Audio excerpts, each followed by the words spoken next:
nuevo faraón llamado Akenatón subió al trono alrededor del año 1353 a.C. Akenatón reformó completamente la religión mayoritaria de toda la corte y de Egipto. Amenofis IV, o Akenatón, como más tarde sería mundialmente conocido, es considerado como el faraón egipcio más controvertido. Y eso tiene que ver sobre todo con su política religiosa.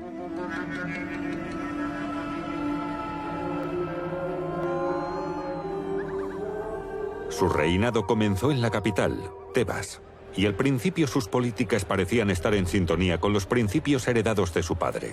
No parecía haber razones para cambiar. En los primeros años de su reinado no pasó nada reseñable. Dispuso lo que cualquier otro rey egipcio antes que él. Pero cuando pasaron unos años, en el 5.º año de su reinado, cambió su nombre de Amenhotep a Akenatón y anunció que el disco solar sería la deidad más importante del nuevo reino de Egipto. Hasta ese momento, el dios Amón había sido la deidad más importante del nuevo reino. Amenhotep significa Amón está contento o satisfecho. Luego se hizo llamar Akenatón, que significa útil a Atón. Akenatón consideró que necesitaba más poder y mejorar su legado. Creía que él y su bella reina, Nefertiti, debían ser adorados como seres divinos. Nefertiti se convirtió en una de las mujeres más famosas del antiguo Egipto.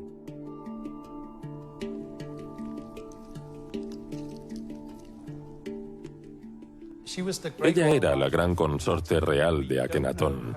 No conocemos sus antecedentes familiares, pero seguramente era descendiente de una de las familias nobles más importantes de la época. Durante sus años como consorte de Akenatón, alcanzó un poder sin precedentes, de modo que llegó a ser considerada casi igual al rey. Egipto, a principios del siglo XIV a.C., era el reino más poderoso del cercano Oriente.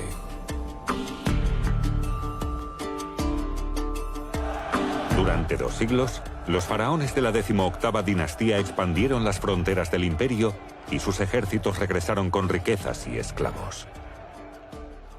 Akenatón trató de hacer del rey de Egipto y de la familia real inmediata una especie de mediadores entre el dios Sol Atón y el pueblo egipcio.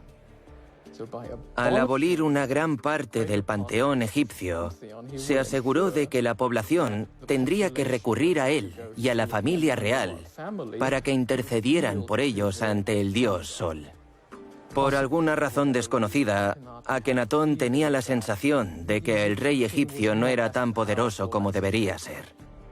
En la religión tradicional egipcia, el rey era un ser que era al mismo tiempo humano y dios, y por lo tanto desempeñaba el papel de mediador con los dioses. Esta idea se enfatiza aún más en la religión de Akenatón. Su posición es aún más cercana a Dios que la de ser considerado solo una mera manifestación de Dios.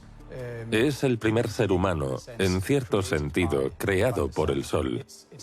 Y no solo el rey, en realidad la primera manifestación y casi la encarnación del poder divino, inherente al disco solar, es la pareja real.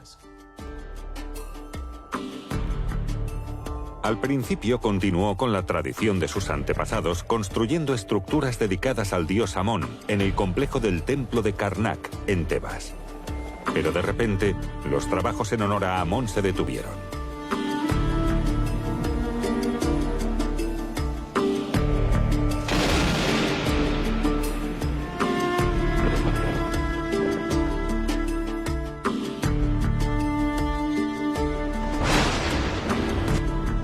Mandó construir un templo completamente nuevo al este de Karnak. A diferencia del templo de su padre, en Luxor, el nuevo templo no estaba dedicado a Amón. Su templo estaba destinado a la adoración del disco solar, Atón.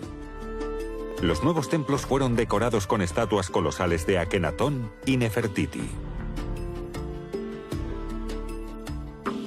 Las estatuas del nuevo templo de Atón representan a Akenatón con el cuerpo alargado y los ojos rasgados.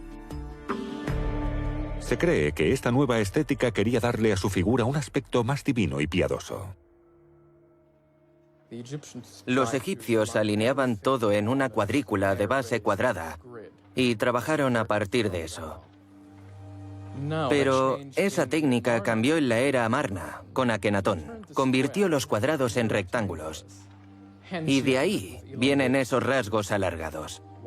¿Por qué eligió esta forma de representación artística? Tiene que ver con la comunicación. ¿Cómo podrías transmitir que tú eres radicalmente diferente a la tradición anterior? ¿Cómo le comunicas tu mensaje a la población egipcia, que en su mayoría no sabe leer ni escribir? Para responder, tenemos que atender a los elementos visuales. Él eligió un estilo visual diferente, un estilo iconográfico diferente, para comunicar que él era muy diferente. La reina Nefertiti también se representa de forma novedosa. No se representó con el tocado tradicional de las reinas egipcias, con las alas de buitre, sino con esta famosa corona redonda, que es tan característica de ella. Quizá quisiera evitar el tocado de alas de buitre porque estaba conectado muy claramente con la diosa Mut. Ese tocado presenta a la reina como un equivalente o alguien semejante a la diosa Mut. Y la diosa Mut, que era el consorte del dios solar Amón-Ra, fue una de las diosas que a Akenatón no le interesaba y de hecho fue retirada de muchos lugares de culto.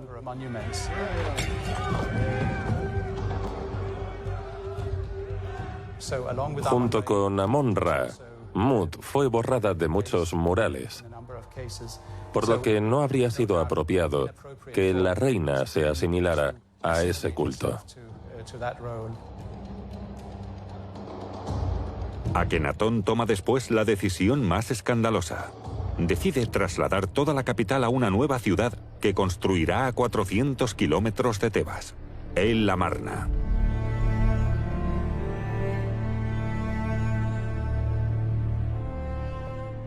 Abandonó Tebas para dejar claro que representaba una clara ruptura con las antiguas tradiciones egipcias.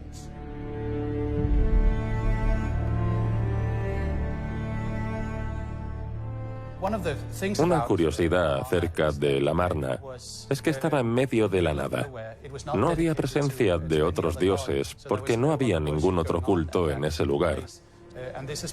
Y esto es precisamente lo que buscaba al salir de Tebas, donde las estructuras religiosas centenarias habían creado un sistema particular de adoración al dios del sol anterior.